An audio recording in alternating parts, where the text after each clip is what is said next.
더군다나 반대판에 서 있던 정치인 네타냐후 총리는 오슬로 협정은 무효다. 완전 강경파. 네, 강경파죠. 그러니까 평화를 위해서 한 발짝 간 듯 했지만 다시 여러 발짝 뒤로 간 거죠.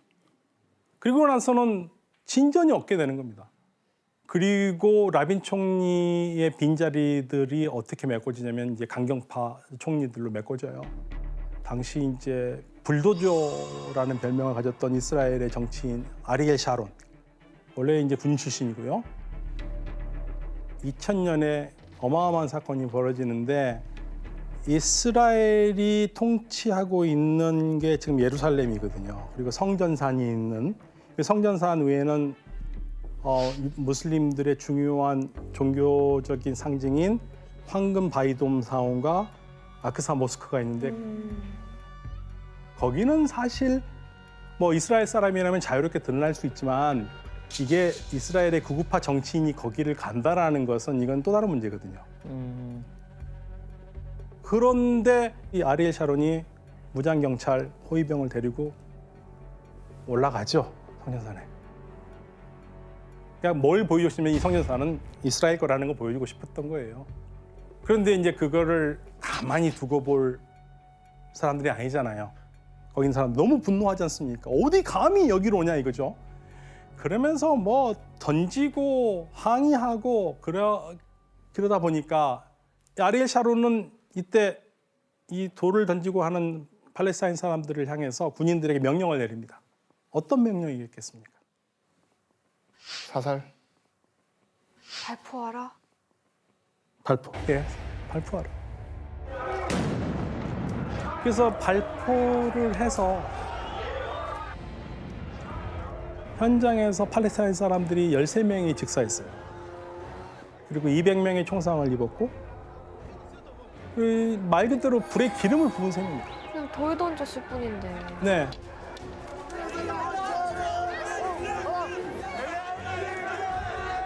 여기에 맞서서 팔레스타인들은 다시 전체적으로 봉기합니다. 제2차 인티파다가 일어나요.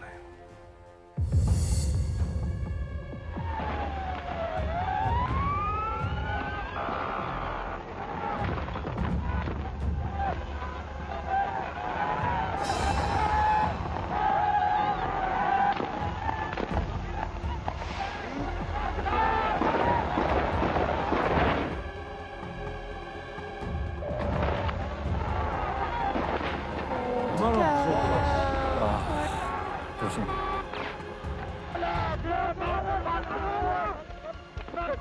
그 순간 뭐야? 안 돼.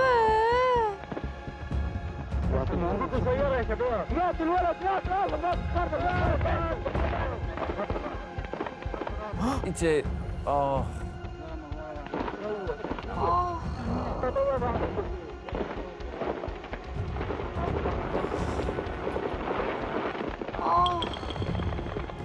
어떡해. 이스라엘 입장도 있고 팔레스타인 입장도 있지만 그 과정에서 저렇게 무고한 사람들이 죽는 게 너무 화가 나요, 진짜. 그렇죠. 12살 먹은 소년이에요. 아버지와 함께 중고차 시장에서 차를 보고 집으로 돌아가는 길인데 불행히도 시위 현장에 중간에 낀 거죠. 어떡해. 그러니까 소년의 죽음을 보고 팔레스타인 사람들이 어떤 생각을 느꼈는지는 뭐 우리가 굳이 말할 필요가 없을 것 같고요. 그러면서 팔레스타인 사람들이 이제 극단적인 행동을 더 하기 시작합니다.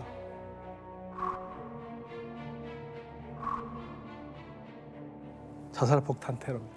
저 때가 이제 좀 네. 시작이 된 거군요. 그리고 이 자살 폭탄을 받으러 가는 사람들이 훈련받은 사람들이 아니에요. 젊은이들이 가는 겁니다. 이스라엘 군에게 가족을 잃은 16살 먹은 평범한 소년이 그리고 두 아이의 엄마 이런 사람들이 자살 폭탄범이 돼요. 그래서 2000년부터 약 3년간 무려 100건입니다. 자살 폭탄 테러가 이스라엘 전역에서 일어나요. 시내 식당, 카페, 슈퍼마켓, 버스 우리가 흔히 일상적으로 편하게 즐기는 공간에 아주 다 위험한 공간이 되고 2차 인티파다 기간 동안 무려 1,000명이 넘는 이스라엘 사람들이 목숨을 잃습니다. 자살폭탄 테러. 그러니까 팔레스타인에서는 이렇게 전 국민적인 저항이 일어나는 가운데 그 아리엘 샤론은 군대를 동원해가지고 강경하게 테러 진압에 나서요. 엄청나게 강경하게 진압합니다. 이스라엘이 또 진압을 하면 팔레스타인이 또 가만 안 있습니다. 또 같이 또 테러를 해요. 저거 뭐 어떻게 해결해야 돼? 어른들이 자살폭탄 테러를 벌였다면 아이들은 이스라엘 군인들에게 돌을 던졌습니다. 영상을 한번 보시겠습니다.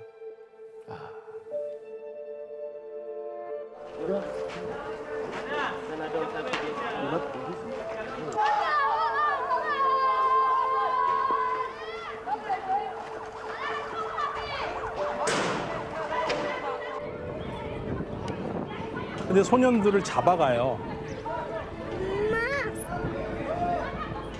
저걸 이송하는 군인들은 이스라엘이에요. 네. 너무 애기들인데.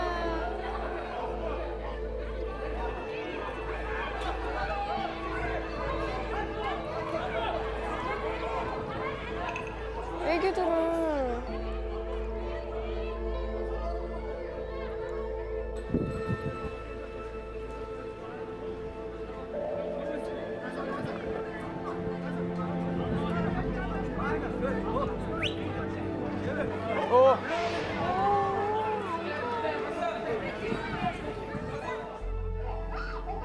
하지 마.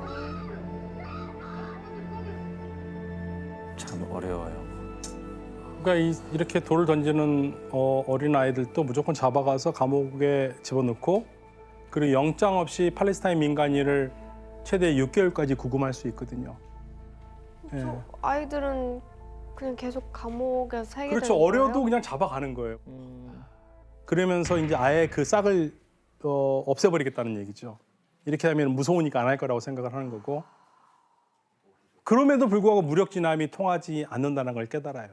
그래서 여기서 문제를 하나 더 내겠습니다. 이스라엘 전역에서 잇따르는 자살 폭탄 테러를 막기 위해서 이스라엘 정부가 내놓은 방법은 무엇일까요?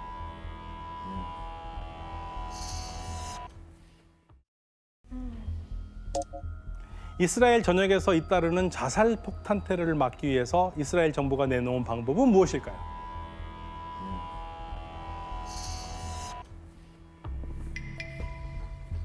이거 좀 아세요. 많이 좀 슬쩍슬쩍 지나가면서도 보기도 하셨을 거예요. 봤다고요?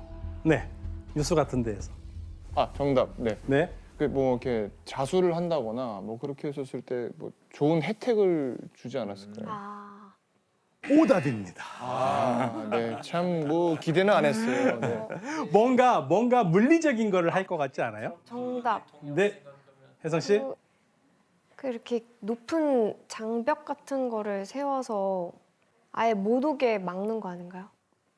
아예 못 오게 막는 거 아닌가요? 정답입니다. 장벽을 세우죠. 아.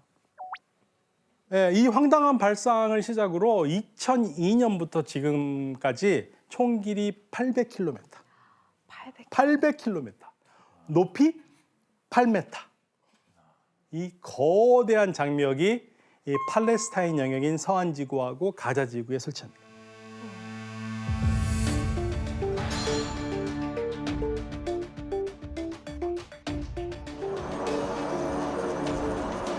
그러니까 세계에서 가장 큰 감옥을 만든 거죠. 아 진짜 이제 감옥을 설치했네.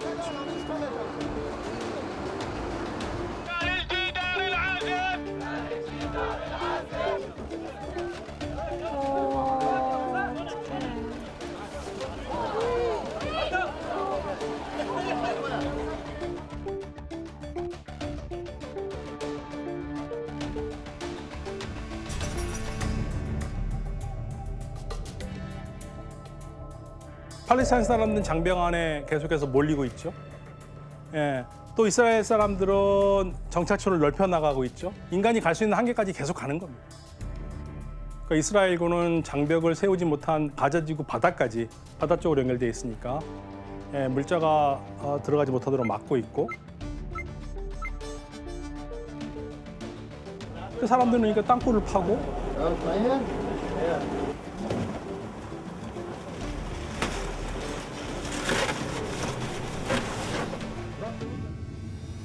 땅굴을 파면 또 발견하면 이스라엘은 파괴를 하고 계속 이 상황이 반복이 되는 겁니다. 그럼 죽으라는 얘기예요. 저렇게 장벽 채워놓으면 어떡해요? 가자 쪽 뭐 식량도 지금 부족해서 밥 먹으려고 지금 이집트 땅굴 파고 가는데 그렇죠. 그거 막아놓으면은 그럼 뭐 굶어 죽으라는 얘기인 거예요? 그러니까 뭔가 할 수 있는 지금 뭐 통로가 없습니다. 그러니까 완전히 사람들은 고립돼 있고요.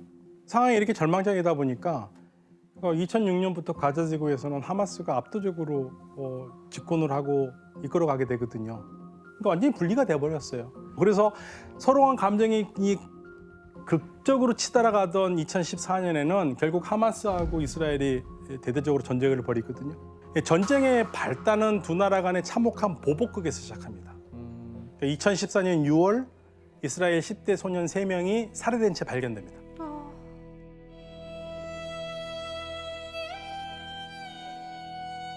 이스라엘 강경파는 당연히 이거를 하마스 소행이라고 단정짓고 보복을 다짐하죠. 그리고 그 다음 날 이번에는 이스라엘 측에서 17살 된 팔레스타인 소년이 이스라엘 강경파에 납치돼서 불에 탄 주검으로 발견돼요.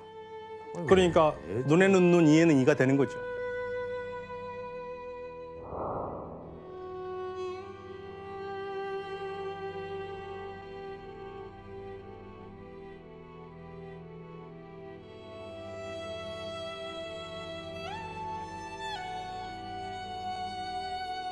아이들을 잃은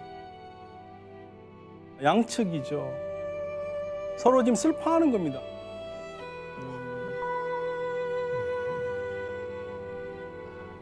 그래서 이 사건은 이스라엘과 팔레스타인에서 증오의 기폭제가 됐고요. 양측은 모두 피해 복수를 다짐합니다. 열흘 뒤 이스라엘은 가자지구 내부에 특수부대를 포함해서 6만 명의 지상군을 투입하고요. 전면전을 벌였고 전쟁을 시작을 하는 거죠.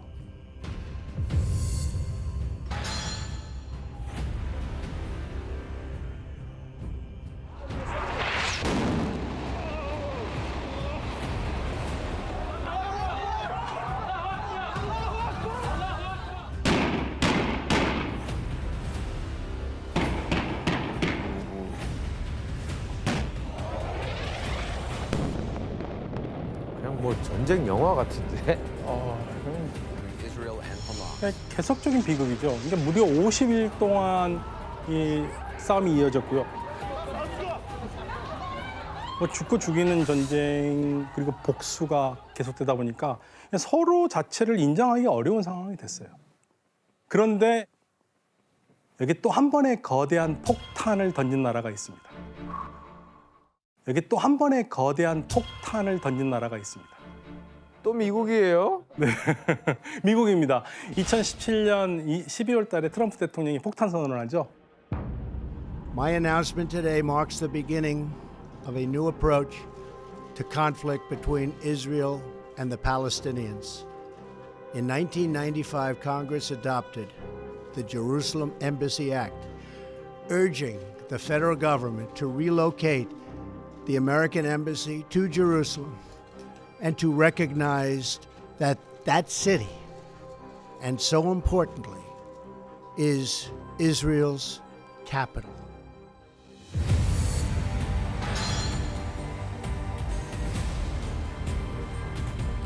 그러니까 예루살렘은 이스라엘의 정식 수도로 공인하고 미국 대사관을 예루살렘으로 이전하겠다고 했고 뭐 세계를 발칵 뒤집어놨죠. 왜냐하면 예루살렘은 말씀드렸듯이 분리객체, 분리된 곳이잖아요. 그래서 트럼프 폭탄 발언은 당연히 팔레스타인과 이스라엘 분쟁에 피바람을 몰아치게 한 거죠. 그러니까 이제 하마스가 이스라엘에 로켓포를 쐈고 이스라엘은 당연히 가만 안 있죠. 공군으로 압도적인 힘으로 공격을 하니까 가자 지구 중심부를 폭격을 하니까 이 과정에서 민간인도 죽게 돼요. 그래서 격분한 팔레스타인 주민들 수만 명이 가자 지구 분리 장벽 앞에서 거센 시위를 벌였고요. 그러니까 이스라엘군은 시위대를 향해서 또 총을 쏘고요.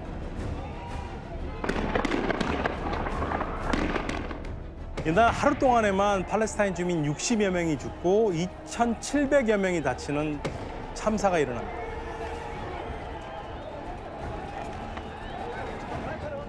그리고 결국에는 트럼프가 새로운 안을 만들어요. 이 트럼프가 내놓은 새로운 거는 트럼프 대통령의 중재하에 아랍에미레이트, 바레인이 이스라엘과 아브라함 협정을 했죠.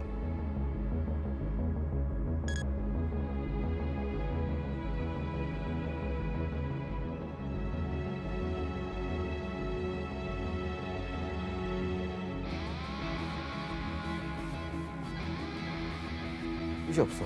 그래서 이스라엘과 팔레스타인 간에 이어져 온 이 피로 피를 씻는 100년간의 분쟁을 해결할 수 있는 방법은 정말 어려워요.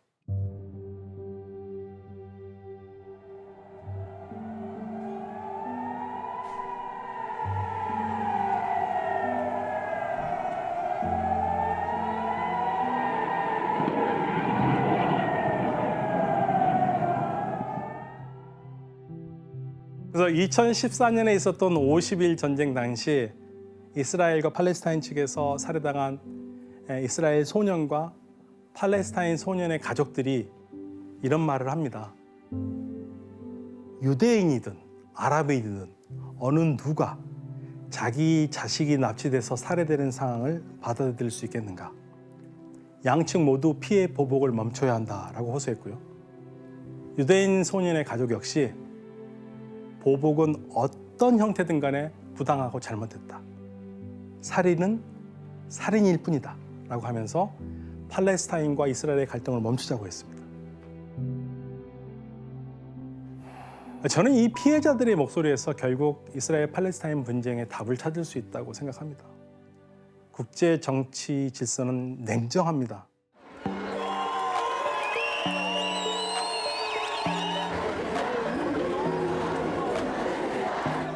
그렇지만 이 양측이 이러한 피해자들의 목소리에 좀 더 귀를 기울일 때 평화로 한 발 더 나갈 수 있지 않겠습니까? 그런 날을 한번 기대해 보겠습니다. 감사합니다.